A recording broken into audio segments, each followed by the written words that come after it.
بالله من الشيطان الرجيم بسم الله الرحمن الرحيم الحمد لله الذي هدانا لهذا وما كنا لنهتدي لولا أن هدانا الله الصلاة والسلام على سيدنا ونبينا وعزيز قلوبنا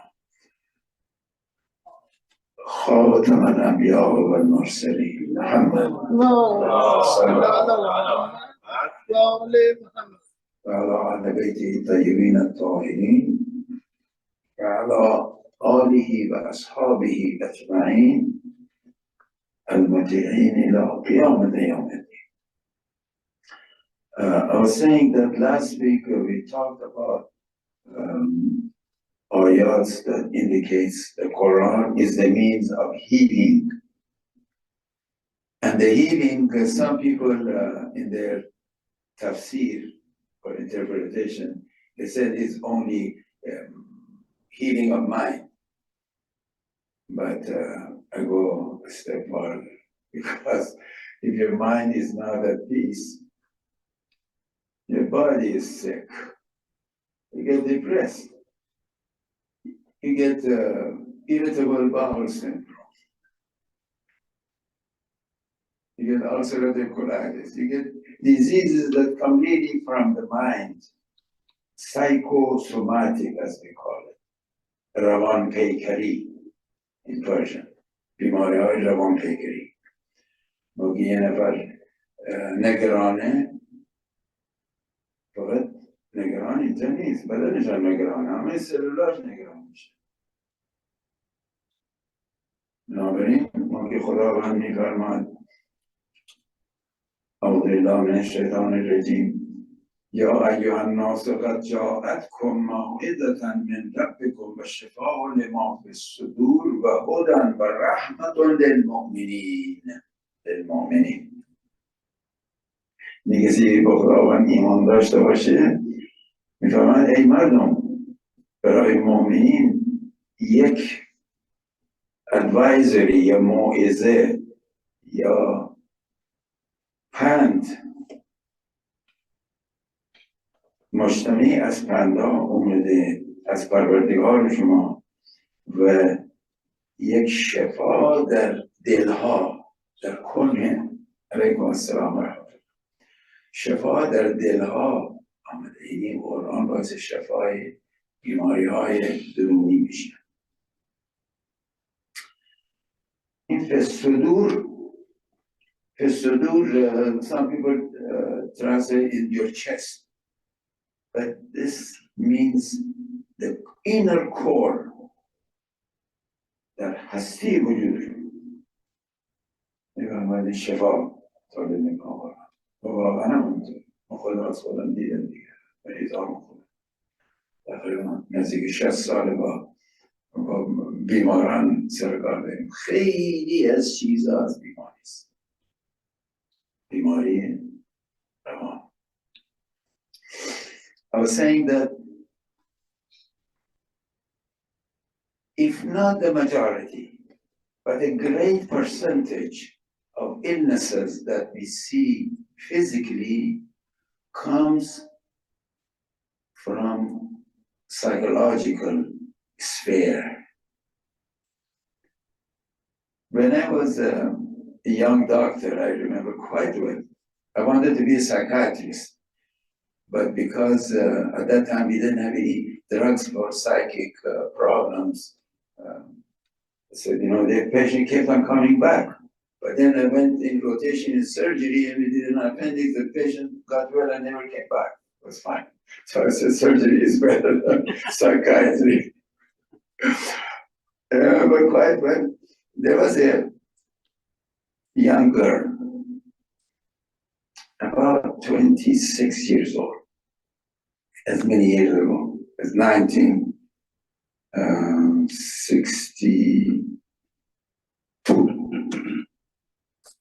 You count how many years ago. And this young lady was paralyzed. She couldn't move. So people had to carry her from bed to chair to sit there and eat.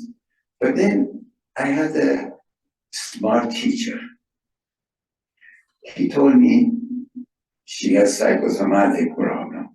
Her body is reacting to her. And then said, well, he was a psychiatrist. So I was in rotation psychiatry. He said, I'm gonna find out. I said, how are you gonna do that? I said,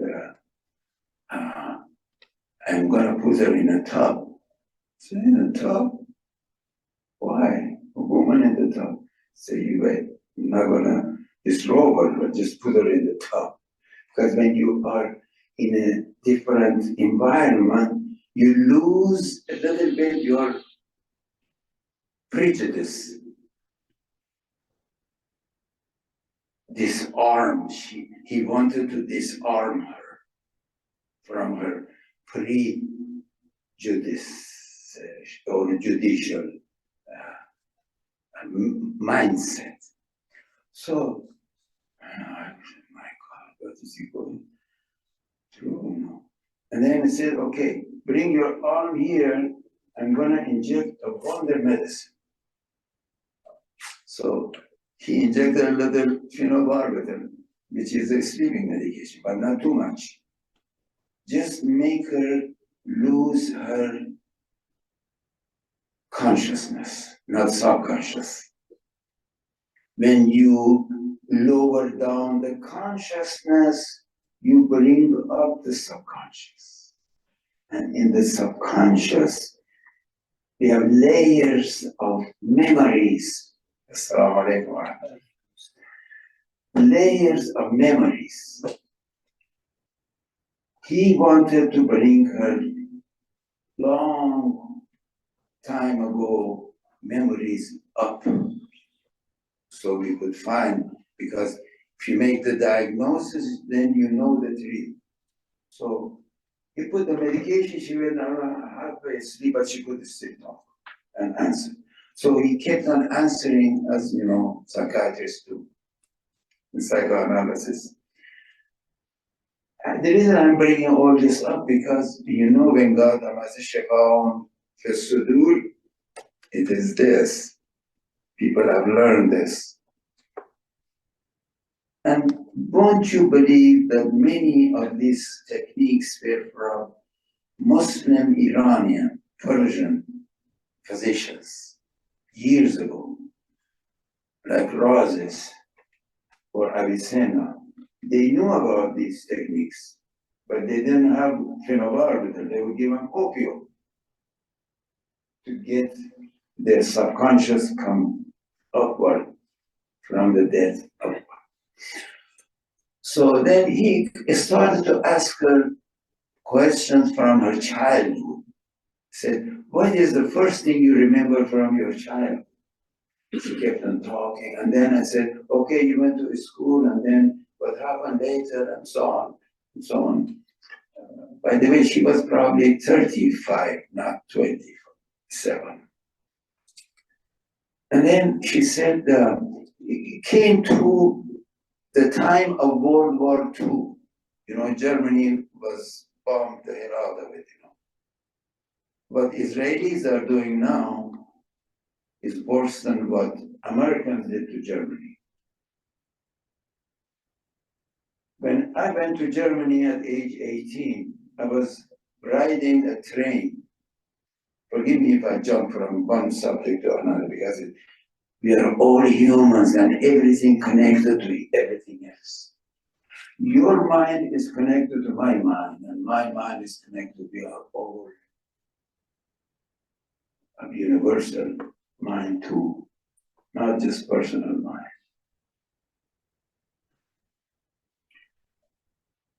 I was going with a train from Düsseldorf to Bonn. Düsseldorf is about 250 kilometers north of the city of Bonn, which was the capital, and where I was going to study medicine. I saw in Cologne or Köln, the Germans say, bombed out miles after miles after miles. These so-called democracies and human rights. They killed millions of Germans, innocent Germans. They have nothing to do with the Nazis' crimes. They're people like you and me, you know. The same thing that is happening to innocents in Gaza and in the West Bank, and some other places, what happened in Vietnam, same thing happened, much worse in Germany, but this one in Gaza is much worse than what I saw in Germany.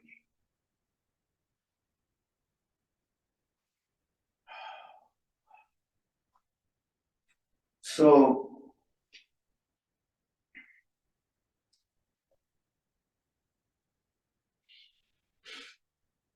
the thing is that then I went there and then stay in Bonn because I couldn't find a room to live. A lot of houses were bombed, so people came to areas that some houses were still there. So I went to another town, finally I ended up in Göttingen, which was a small town and never touched by the Allied, they call it Allied forces, which was England, the same government who put the Jews in Palestine. We caused all this nakba and misery for how many years? 75 years. And Americans, you know, democratic country. Truman was a very, very good Christian. Truman. In their mindset, he was a good Christian because he bombed Japan, Hiroshima, and Nagasaki. Killed almost 1 million there. And Nixon and Johnson killed about 1 million in Vietnam. And with your taxes, 100 shipments went to kill totally innocent Palestinians. We are all connected. When somebody gets killed in the other part of the world, I get hurt. You get hurt. Alaykum salam. We all get hurt. We are all humans. It has nothing to do with politics.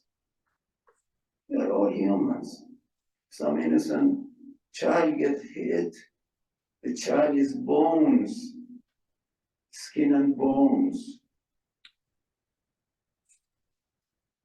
Thousands of them will die because once a child cannot tolerate hunger, and famine, and starvation, they don't have much fat. We adults have more fat. When we get into a state of hunger, our fat is the first thing after sugar gets burned to keep us alive, to cause energy, the energy. The fat becomes glucose after the glucose is depleted, glycogen.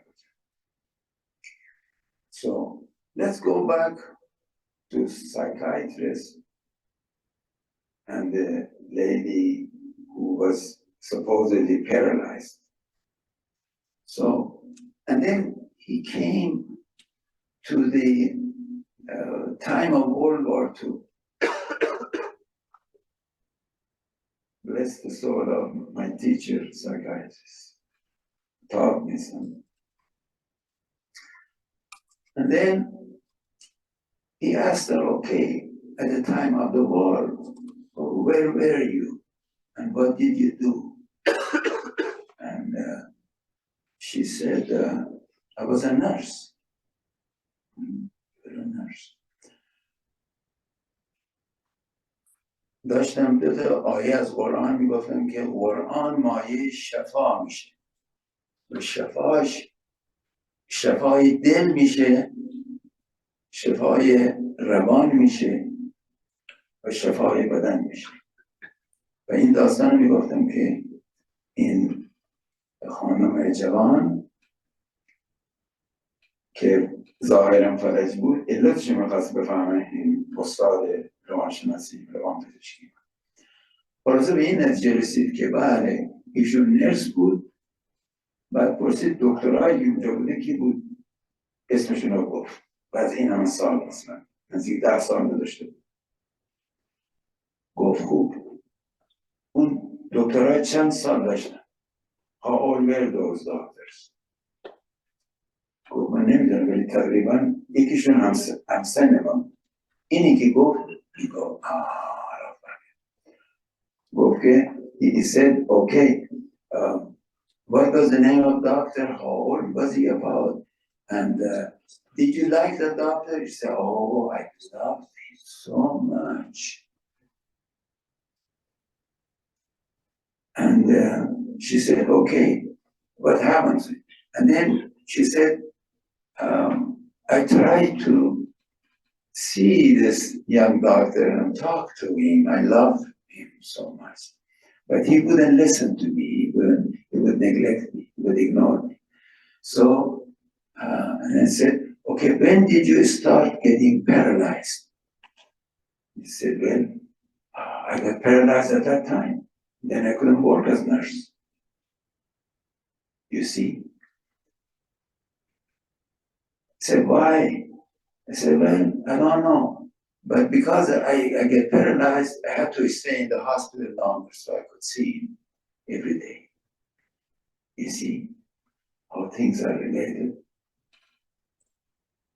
She loved the young doctor, and when she got, almost rejected, she got sick, so she could be in hospital instead of a nurse to be a patient, to see him every day.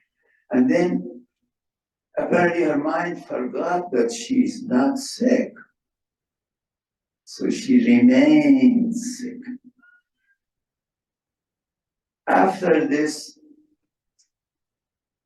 digging the information, when the effect of the medicine went away, he asked nurses to help her out of the tub. And so they helped her. She got up. The nurse said, okay, now get up. You're not sick. We found that the reason she is paralyzed is not the true paralysis. It was a psychosomatic paralysis. You see, but the result of this discussion that I'm taking is our mind is closely related to our body. If you read an ayah of the Quran that says, فَعَلَى اللَّهِ فَلْيَتَوَكَّلُ الْمُتَوَكِّلُونَ, that you have, whoever wants to trust in anything, anybody should trust really in God. Because other people, other entities, they are irrelevant. They can't help you. The doctor may be that good, but the doctor could be a crook also. Telling you, if you don't get surgery tomorrow, you're gonna die. You're gonna,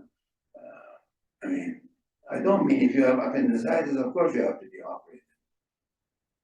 But the gallbladder usually doesn't need the operation right away. Actually, because it's my specialty, I know, I learned.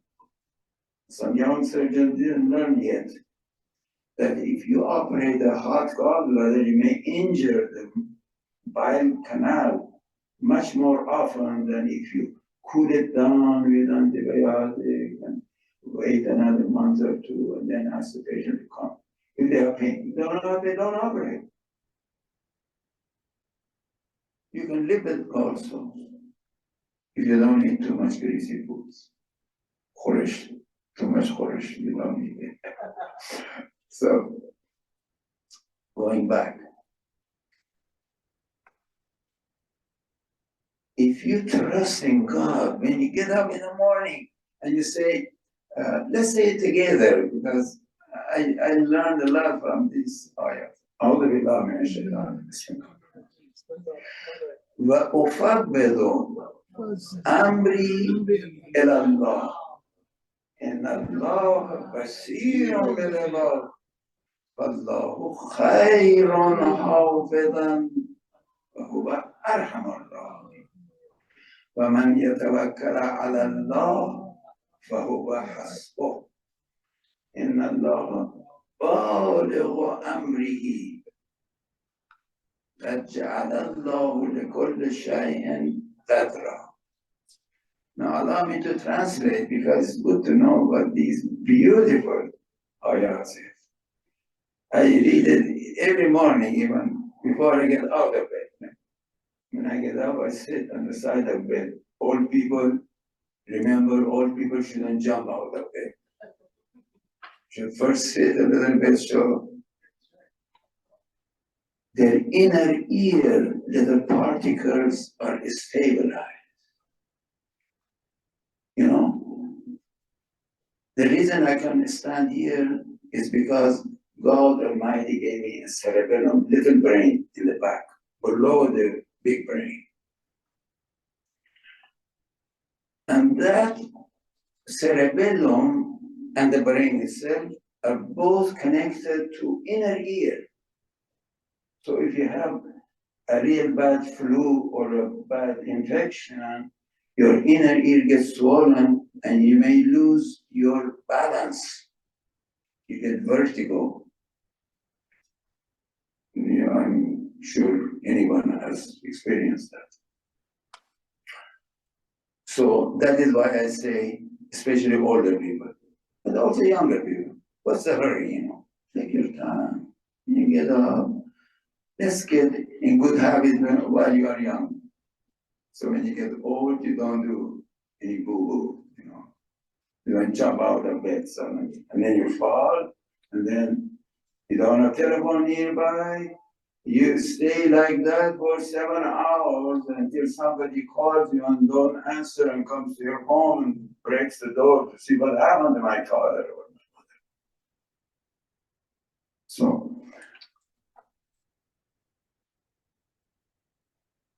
the reason that we are here standing, for example, or sitting, these little particles in inner ear, they are working. Just fine-tuned. I just don't believe in God, but I know that God exists, not just simple believing. I know because I see the intelligence that did all these fine tunings. My God, you know, a car, if your fuel injector is not tuned, you get vibration in your engine or your carburetor years ago. And this human body is so fine tuned. The little egg like this of a bird, when it matures, becomes a bird and starts to fly. God, what a majesty. The little insect, you cannot see the little egg, but the little insect comes and sits. God tells him to come and sit in your back of your hand. And you look at it and say, my God, what is this? How could this little thing find its food? How could this little thing sit? And then you blow a little bit, doesn't move. It has strength. This little thing that doesn't weigh not even a tenth of a gram can hold on the skin of yours. And then suddenly it takes off like no jet or no rocket can do that. That is speed. Says Subhanallah.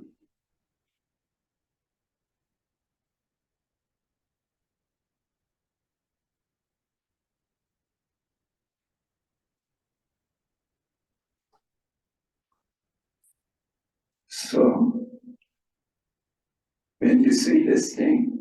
You get healed in your heart. You don't fear anything. You don't fear anybody. You only are humble to God.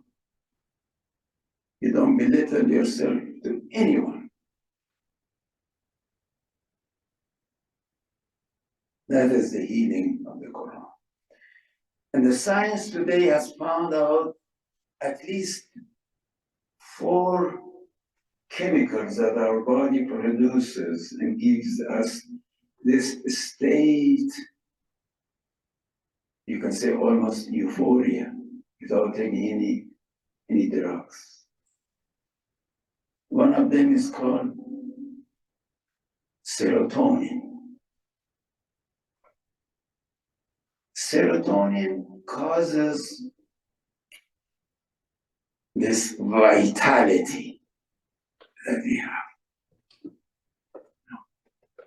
If you don't have enough serotonin, you become flaccid and sad, because it is not only serotonin, it's another one. It is oxytocin. Oxytocin, if you don't have oxytocin, we have no feeling about another person. See, I like all of you, like part of my family, for example.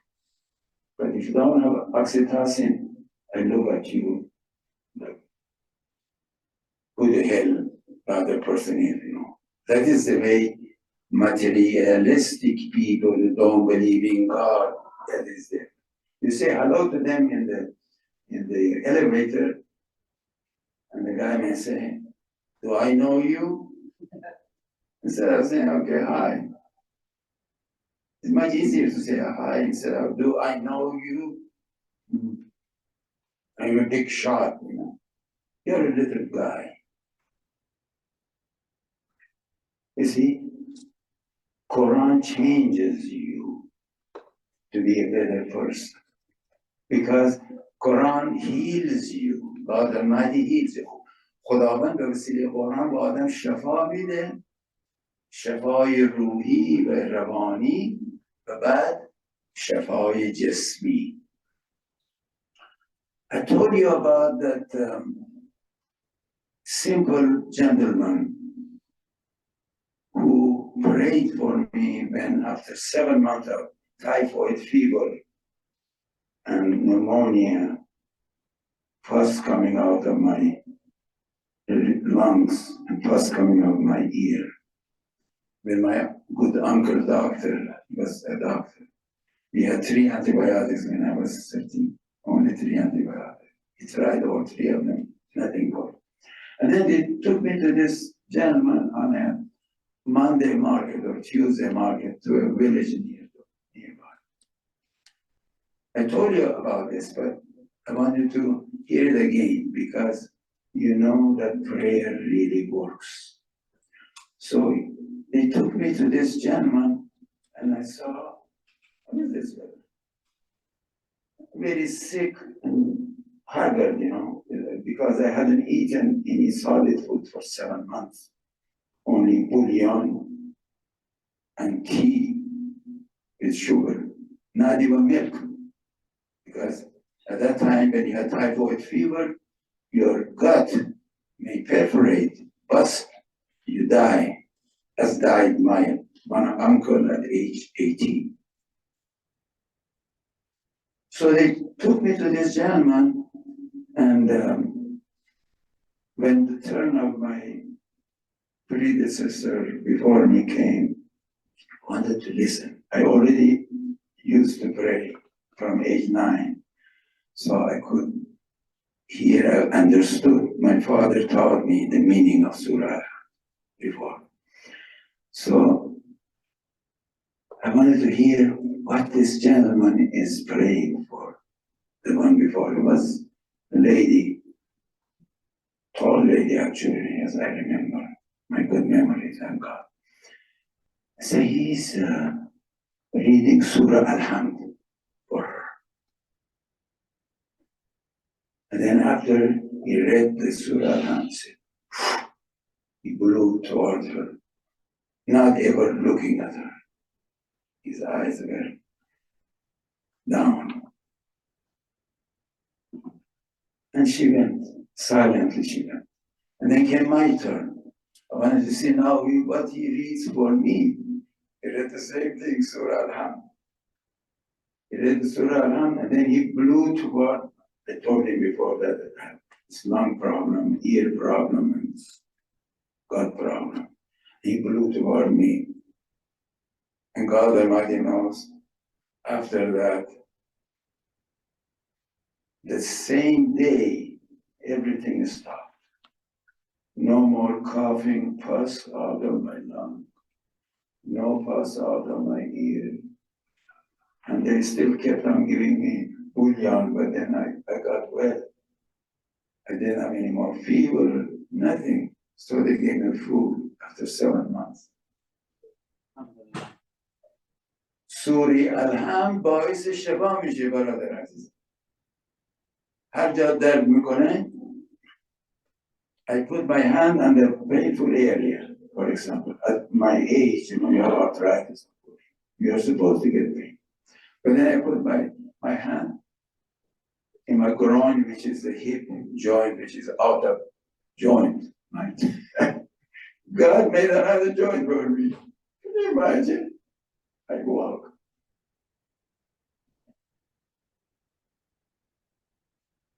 You take your hand one up as a beggar. You only beg to God, to no one else. Never ever ask anyone for any material things. Ask God. God will make the means.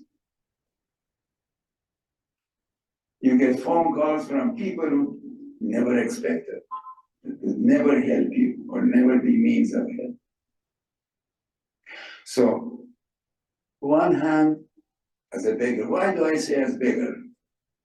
Because God Almighty says, فَأَمَّا السَّائِلَ فَلَا تَنْهَرْ. خدا فرموده در قرآن هرگز گدا رو از خود دور نکن. و چطور میشه خدا ما که ما گداییم؟ خودش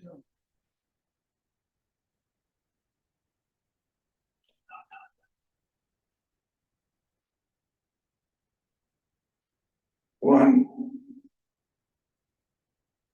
beggar hand. The other one you put where you hurt. If you have heart trouble, put your hand where your heart is. If you have back pain, put your hand where your back hurts. No matter what you have. If you have a cancer, put your hand where the cancer.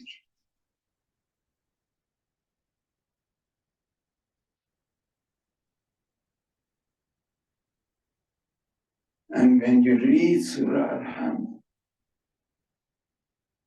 a massive energy of God descends on you. Ar-Rahman Ar-Rahim.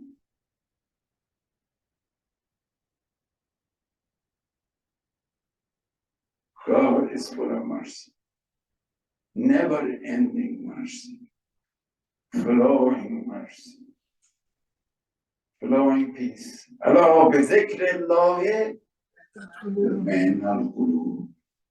With the remembrance of God, you get peace. You never fear of poverty or sickness. Even if you get sick, you don't worry. You get lawsuit, suit. Don't worry. The jury will vote for you.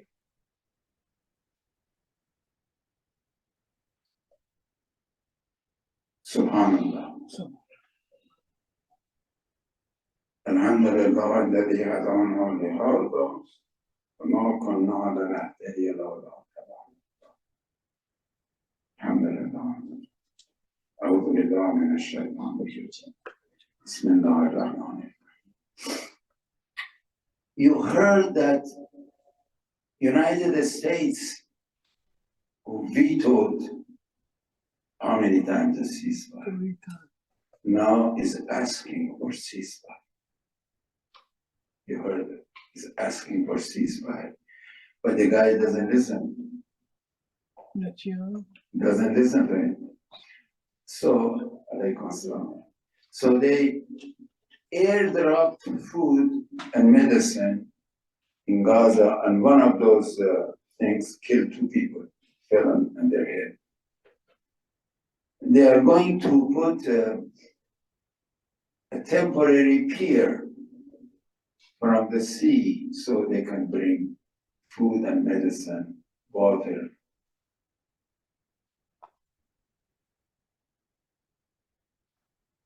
God knows how many more thousands of people will die from starvation. So, but the world opinion is turning. They have recent polls, and they found out that 62% of Americans are against this war, and they call for ceasefire. Even 35% of Republicans, it's not a political thing, it's just to show you that the tide is turning for the oppressed Muslim people of Palestine. So the month of Ramadan is coming, so I thought we read a little bit the ayat of Ramadan. May God Almighty in this month of Ramadan give us peace, inshallah. أعوذ بالله من الشيطان الرجيم بسم الله الرحمن الرحيم. Surah Al-Baqarah, ayah 183 to 186. اینجا خدا میفرماید سوره بقره آیه 183 تا 186. أعوذ بالله من الشيطان الرجيم. We can read it together slowly. أعوذ بالله من الشيطان الرجيم. يا أيها الذين آمنوا كتب عليكم الصيام كما كتب على الذين من قبلكم لعلكم تتقون أياما معدودات فمن كان منكم مريضا أو على سفر بعدته من أيام أخرى وعلى الذين يطيقونه فدية طعام مسكين فمن تتبع خيرا فهو خير له وإن تصوموا خير لكم إن كنتم تعلمون شهر رمضان الذي أنزل فيه القرآن هدى للناس وبينات من الهدى والفرقان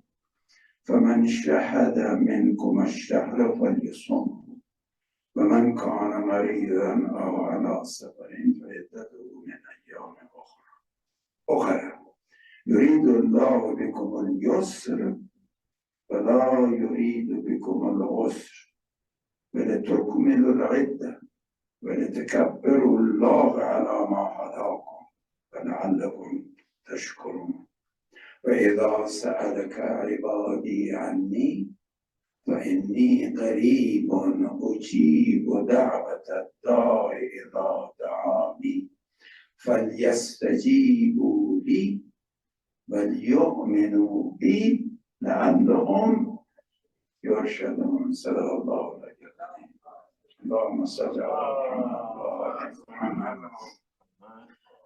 من اینو خلاصه ترجمه میکنم بریفلی. میفرماید کسانی که ایمان آوردید روزه بر شما واجب شده همونطوری که قبلا بر مردمان پیشین واجب شده. چرا؟ برای اینکه خدا آگاهیتون بیشتر بشه در تمام بتونین خودداریتون بیشتر بشه یاد خدا بیشتر بیایید. یعنی روزه یه باز آموزی is a re-education. Song or fasting is a re-education, and nowadays they say intermittent fasting, which is actually almost a copy of Muslim sawm or fasting, and it is good for the body. A lady who used to come here for prayer, she told me, could diabetic do fasting? He said, yes, diabetic type 2, type 1 we cannot, because it's a totally different subject. They have to get insulin, they have to eat, you know. So diabetic type 2, you eat your iftar with your diabetic medication.